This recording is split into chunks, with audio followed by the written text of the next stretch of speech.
Si Daniel sa Katy Perry. Yung Bruno Mars, sinidyo niya kasi may mga ilang kanta na alam ni ni Daniel.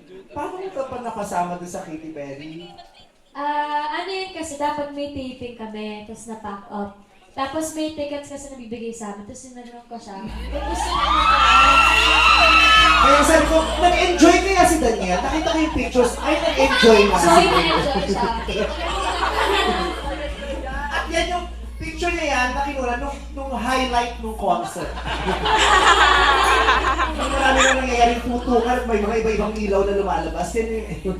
Nung sumama din siya kasi kasama si Pat, tapos kasama ko naman yung girlfriend ni Pat, so may kasama siya. Ang saya mo dyan. Anong nararamdaman mo ng mga pagkakataon? Masaya ako dyan. Excited ako eh, no? Hindi, yung mukha mo na yan, nakita ko na yan eh. Ganyan-ganyan ang mukha mo nung nagkita tayo dun sa Belo event na nakatangga ko. Medyo ganun nga yung reaction ko. Ano favorite song mo ni Katy Perry? Hot and cold? Ang ganda rin yung hatid ko.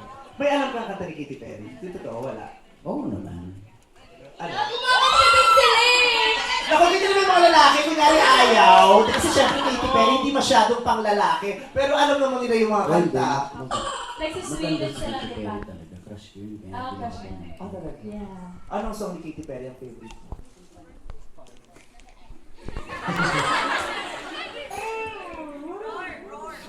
The one that got me.